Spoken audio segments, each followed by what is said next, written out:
Today's guest webinar is about sustaining and scaling operational excellence through digitization.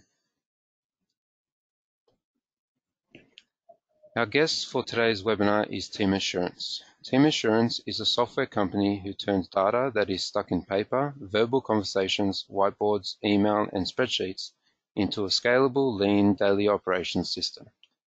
On behalf of Team Assurance, we have co-founder and CEO Matt presenting for us today.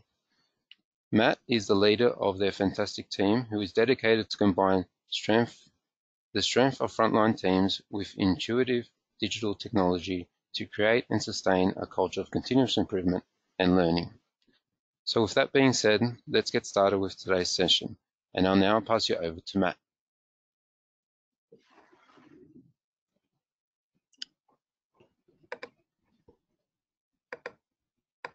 Thanks very much, Nelson, and thank you very much to CTPM and Ross for having me here today. Thanks to everyone who's joined live or has caught up with the webinar at a later date.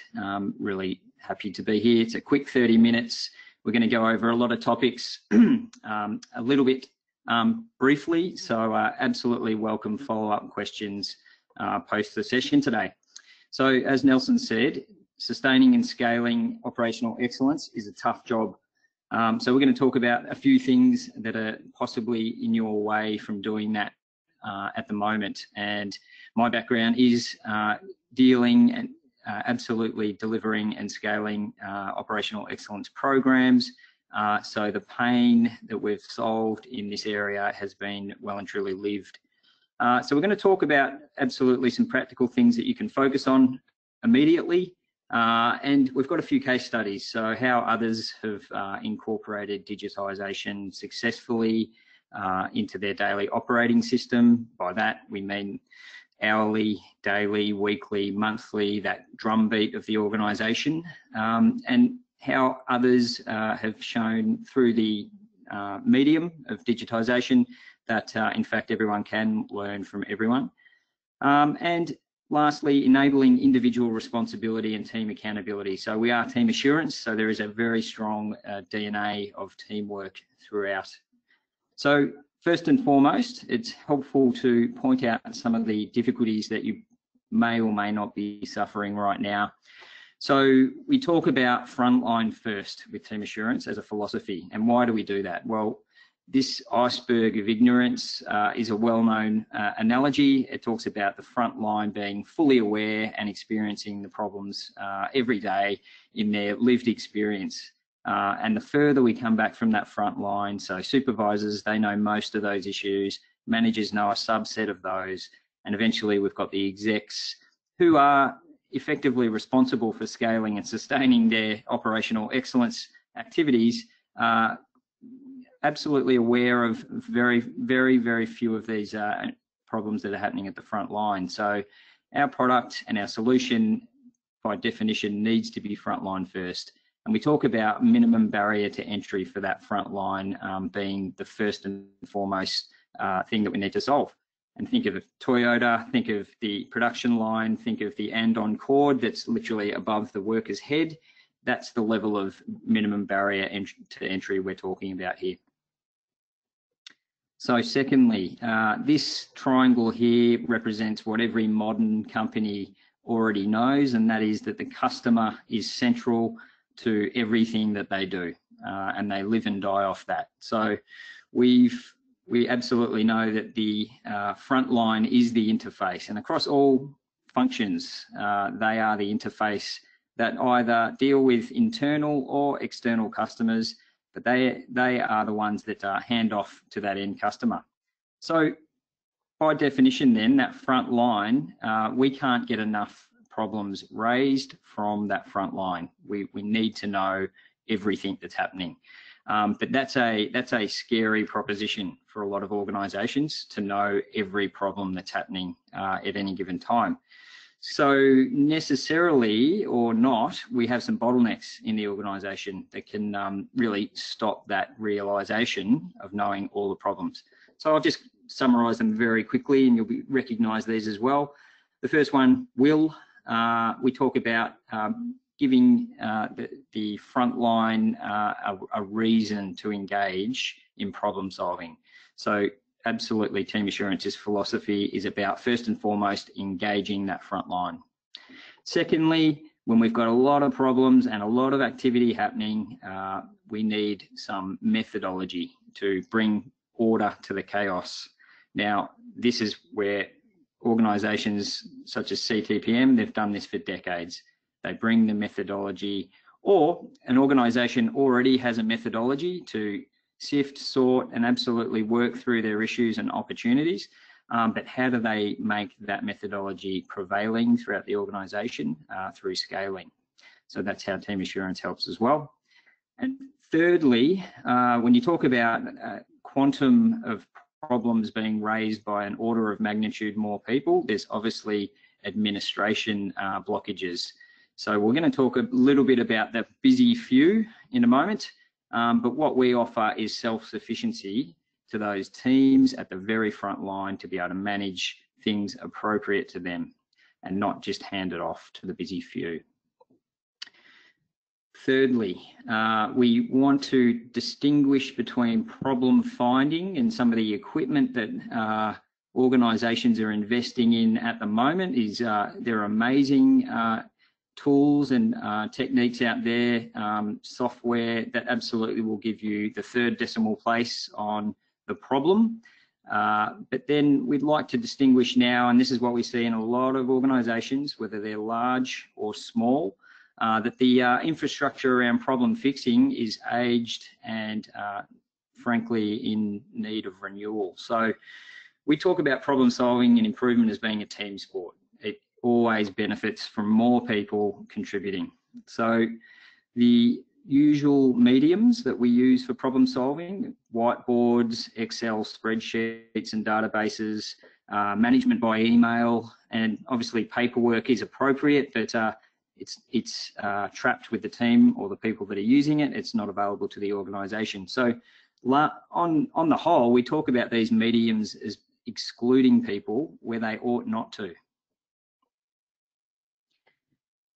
And lastly, a philosophy of ours is that material, like information, should flow. And we're not talking about the Kanban information. We're talking about that critical, golden information about improvement, the learnings that come from that, the actions that are taken now, in the short term, in the longer term, the chronic issue resolution.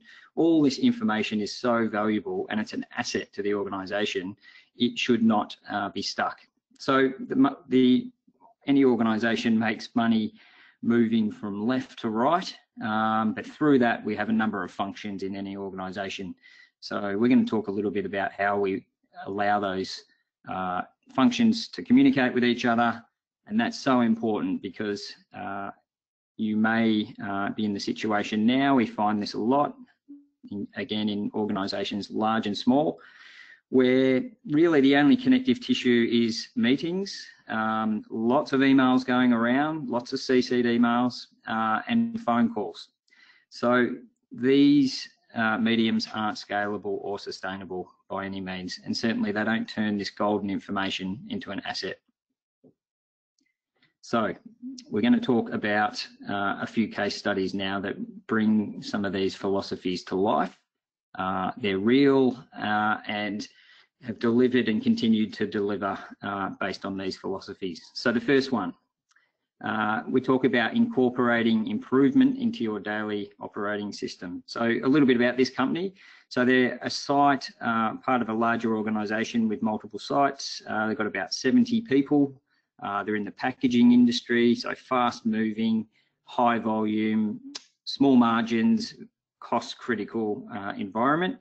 So this organisation had a strategy deployment process in place. It was based on yearly KPI targets. And so here we see a photo on the left-hand side here, and we would characterise these A3 projects as, you know, at first sight is very impressive. We've got lots of activity underway. We've got the bolded names here. We would call these the busy few in the organisation. So these are the people that are carrying the load of all this improvement activity. And I say the load because weekly they had to update these project mostly by hand. And if you're Simone, literally you had to get on a ladder to get up to your A3. So they'd really literally and figuratively hit the ceiling with the medium that they were using. So what we did with them is we transferred their A3s into Team Assurance in the space of a day. So every activity was then articulated digitally in an A3 format that was to their format. And what that did in one fell swoop was bring in the rest of the organisation, the remaining 40 people that had all the knowledge and know-how and capability and engagement to help with these projects, but simply didn't have the access to be able to help. These activities are dynamic, their priorities shift, they are closed off, they require communication. So what we did, we enabled these activities here to involve a whole bunch more people to do their bit. And then these activities were able to be followed up for timeliness throughout their normal morning meeting. And it didn't extend the morning meeting because we only saw what we needed to see, which kept all these projects timely. And so they got some amazing results very quickly from simply letting this information flow to a larger group of people. So the visibility and accountability of the tasks was accessible, it was available anywhere, anytime. People could work on these projects and they updated in real time. A real-time A3 is the gold standard for A3s, but the update once a week means it's out of date for 6 days. So what they achieved with it was absolutely best ever sustaining record lows of waste. So wastage in this industry is a very big cost driver. So they're able to maintain their record lows and keep it there. Secondly, when they, off the back of that result, they were able to eliminate weekend overtime, and then they were able to then kick into a virtuous cycle of improvement from there on. So case study 2. This site is again a site of about 150. It's a very busy site. It makes pharmaceuticals. It's TGA audited, so it's very stringent on its standards and reporting. Basically, the environment we walked into here was that the demand was outstripping their supply. So every bit of downtime, every bit of product lost was a lost sale at that point. So it was a very busy environment and very twitchy, and it was hard to get out of the cycle of reactivity. So what they did, driven by the leader of the site, is they started to introduce leader standard work and autonomous maintenance to the work site. And this was in stark contrast to waiting for a problem to be escalated up the tiers of the organisation, just to be actioned, then to flow that back down to the tier 1 again. So through implementation of that, they're absolutely able to make all the issues visible, and we had quality, safety, production and maintenance that were all very busy and working very hard, but not working together. So once all the issues that were being found through these leader standard work and the routine maintenance and inspection activities, they had a full list of current knowledge of their current problems. So they were able to do rapid prioritization on a daily basis and what we call reactive improvement. So what that means is they needed a very short burst of getting out of that vicious cycle of underperforming and reacting to that. So they were able to get ahead of their problems and then transfer most of their reactive activity back into proactive activity. So activity that was driven by people actively going to the Gemba, finding the problems before it bit them later on. So the effect of that was in a very short amount of time, less than 6 months, they were in a situation where 50% of their daily activities were coming from this proactive activity. And so that meant for them, they were looking at continuous compliance, which was a big problem for them at the time when they had a third of their stock on hold, their DIFOT was at risk at any given time. So they found great improvement through that process and were able to break the back of a vicious cycle, and then the resulting DIFOT improvement led straight to the bottom line. Now, here's an example. It's just a simple checklist that was built by them.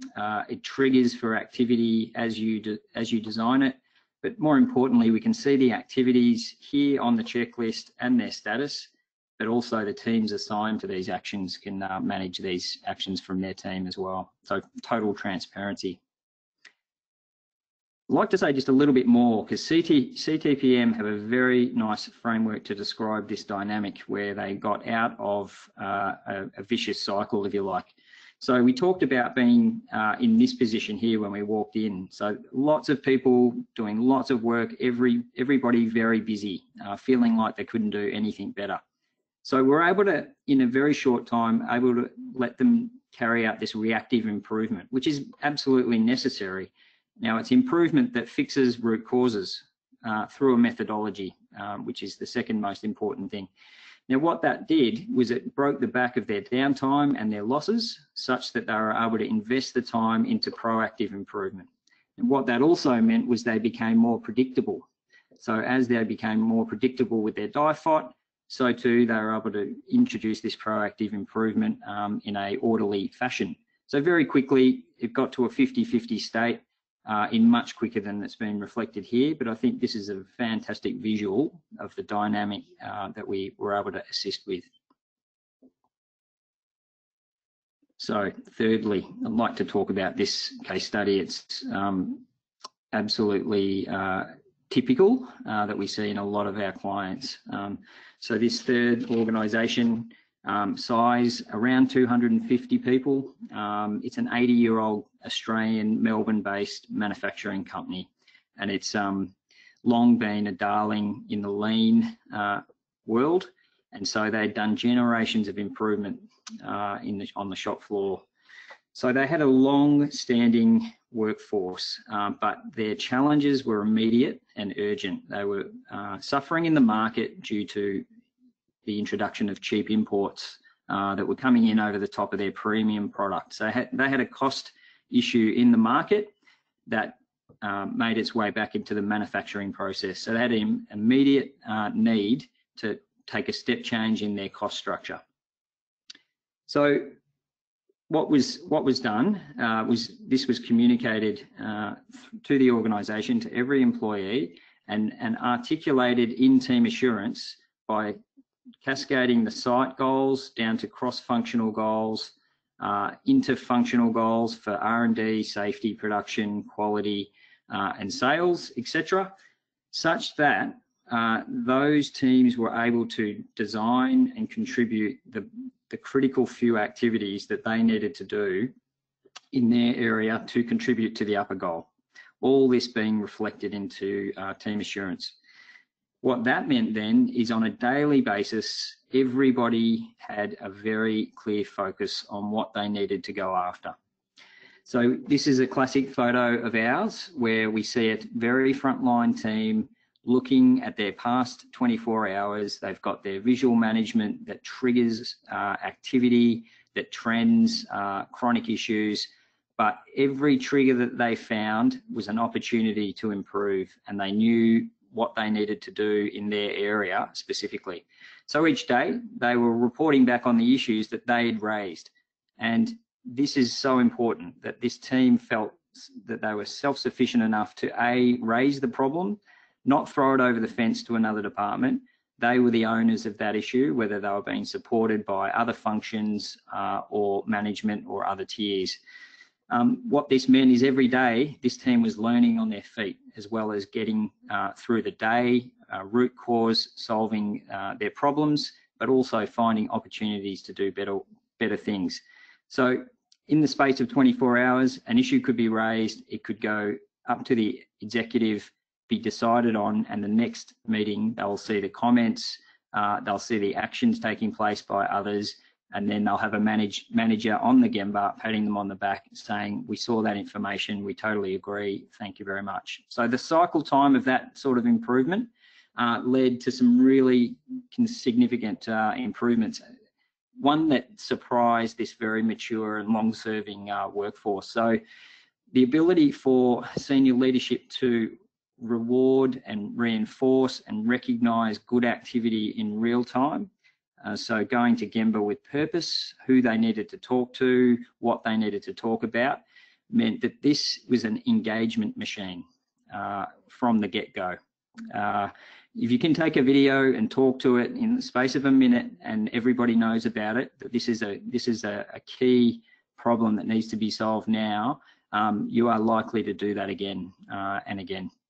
So what it resulted in was 200% of their target. They delivered $1 million in well under a year, and they went on to do it again the following year with their with their expenses as well. So using this tool for really laser focusing the team, going beyond daily delivery into all areas of safety, quality, delivery, cost, and people.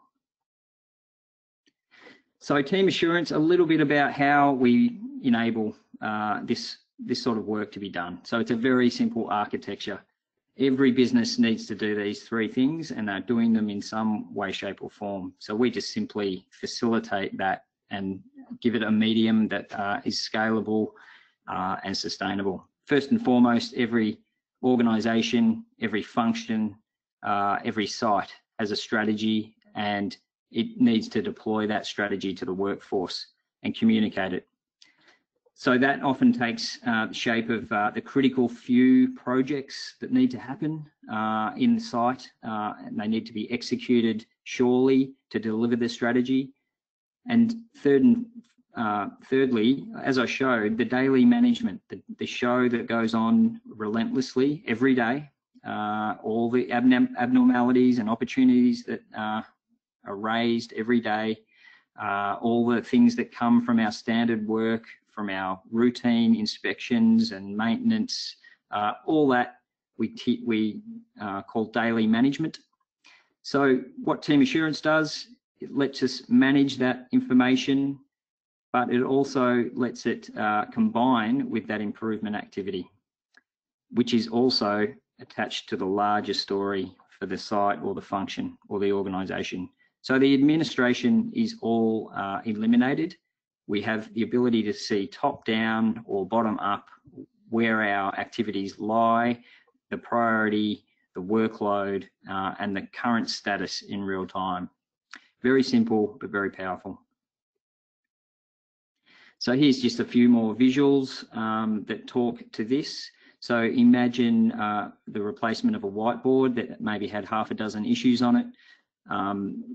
Imagine a typical meeting where we're seeing a red from the previous 24 hours and somebody's mentioning that 12 hours earlier on afternoon shift we had an issue. We have a big discussion about that issue. We talk about some activities, they're written up on the whiteboard. Well, what we were able to do, and we do in every client with the medium of digitalisation, is that the moment that problem happened 12 hours ago, we are clicking into the methodology to solve that problem. We haven't lost 12 hours. We aren't waiting to our daily meeting to talk about it. We are bringing the information all in hand digitally of what those teams and what those individuals have already started to do. So what this does to the manager is it turns this person back into a coach, coaching the methodology, checking that the teams are working together, greasing the gears so that we can get through this issue immediately and then follow it up with a permanent countermeasure. This is a fundamental shift in how meetings can work, particularly if they're a 24-hour organisation. Again, I just want to mention that we aren't advocating for 100% digitalisation. This is a harmonisation between what's appropriate for a team in situ to use, and visual management is a means to an end. It's to trigger activity. That activity should flow. So we see this time and again where the marriage of these two mediums is absolute perfect for the teams, and also for the people that can't be and that will walk away from this visual management. They take this work with them. I'll mention furthermore, there's the ability with digitisation for teams to collaborate that aren't co-located. So what does that mean for a multi-site organisation? Well, this is powerful. I have been in the position in the past where I've been looking after 17 sites, I've been teaching them Lean Six Sigma, and I feel like I've been the bottleneck in that situation. So allowing teams to collaborate together that aren't on the same site is very easily, we call that enterprise teams. And once they get onto that video conference call, they have a structure to come into, they pick it up where they left off, and they work on it outside of the meeting as well. And obviously our clients now that have been working from home, they haven't missed a beat, whereas a lot of organisations have had to go through that staring at each other's photos before the meetings became effective again. So they haven't skipped a beat with this tool. Obviously, we're cloud software. We're available anywhere, whether that's at the Gemba, right where the problem's happening with that bit of equipment or that material, or in the boardroom, wherever there's a device that has a browser, this information travels. So as a summary, we talked about 3 things today. The same busy few, which we need necessarily stretch and ask to do more when we try to scale our activities. We talked about scaling the number of people, and anything less than 100% of the workforce is not the right target. So how do we do that? We incorporate it into the daily management system so that we've got a living, learning, development system, as well as an execution system happening every day with no extra time. We talked about how cross-functional teams can erode each other or work against each other sometimes. So we talk about visualization and transparency of prioritizations, and there's no reason why you can't get 10 times the speed of improvement cycle out of this medium just by doing that one thing. And what it leads to is the golden star here, which is everybody can learn from everybody. The learnings are an asset of the organisation. They shouldn't be wiped off. They shouldn't be in an email. They shouldn't be in a spreadsheet. Thirdly, visibility. Once we've got engagement, once we've got alignment, this enormous potential, where do we point it? So it's all about creating context and focus for improvement efforts.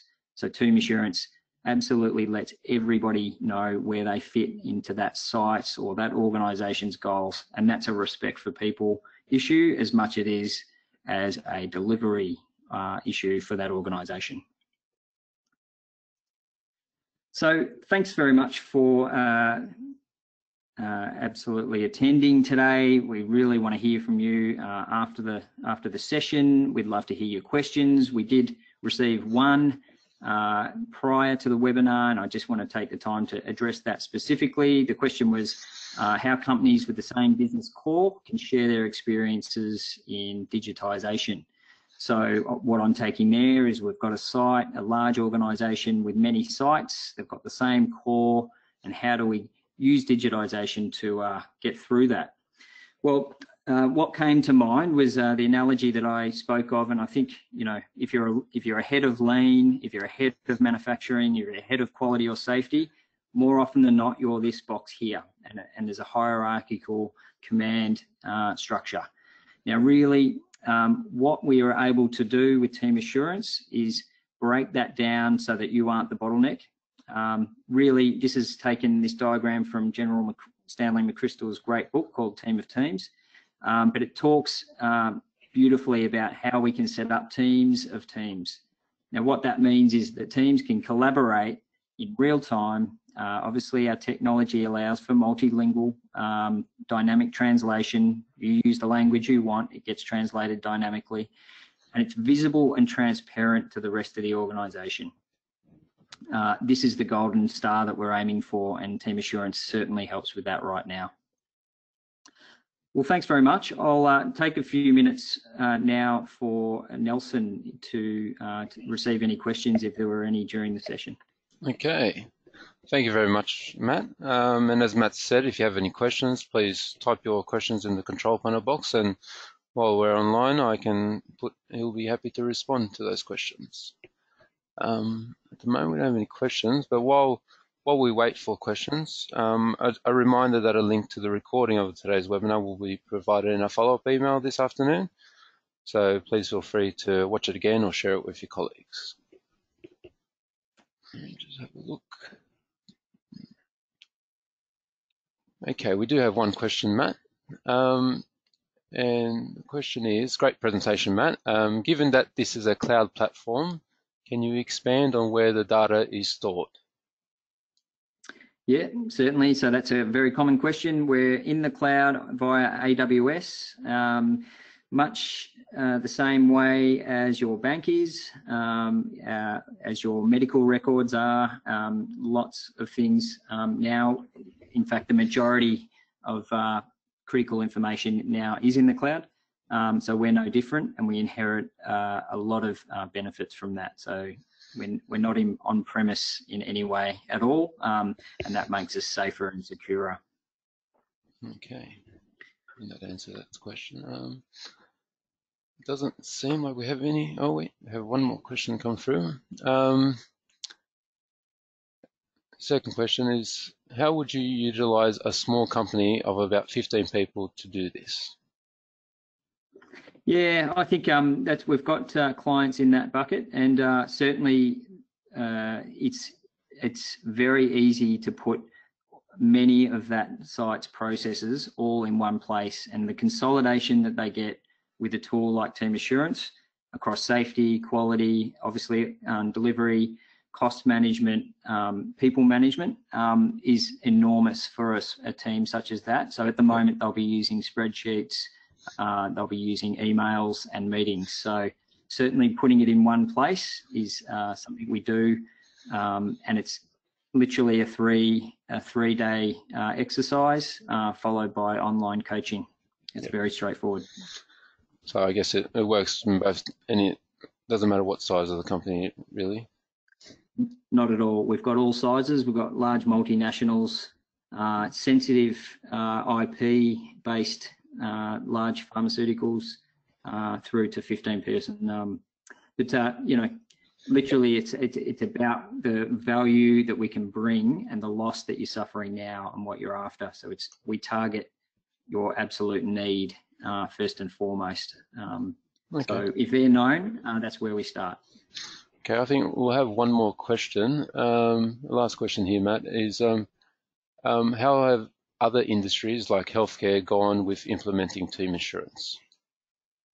Yeah, good question. So this is a perennial problem in healthcare, and we've helped to break the back of that problem, which is the front line experiencing the problems, needing that information to flow very quickly. And sometimes it can be life and death, some of this information. It's not patient information that flows. Yep. That's stopped the industry improving. We take patient information out, and we talk about improving the system that cares for the patient. Now, that's been revolutionary for the hospitals that we're in, and it's certainly something that has made lots of organisations step up, and we expect a large growth in that industry in the coming 12 months because we've delivered some very, very big improvements that have been generational, and the measures are very, very clear. Yep. Thank you very much. So we got a couple more questions, but I think it's probably best for you to take them offline. So I think that will wrap up for today. Thank you. And yeah, that brings us to the end of today's guest webinar. We would like to thank Matt and Team Assurance for coming along and presenting today. For all our attendees, we hope you took away some learnings from the session. We encourage you to complete the feedback form after the session to let us know how it went and if you have any topic suggestions for further webinars. Thank you again for attending, and we hope you enjoy the rest of your day. Bye for now.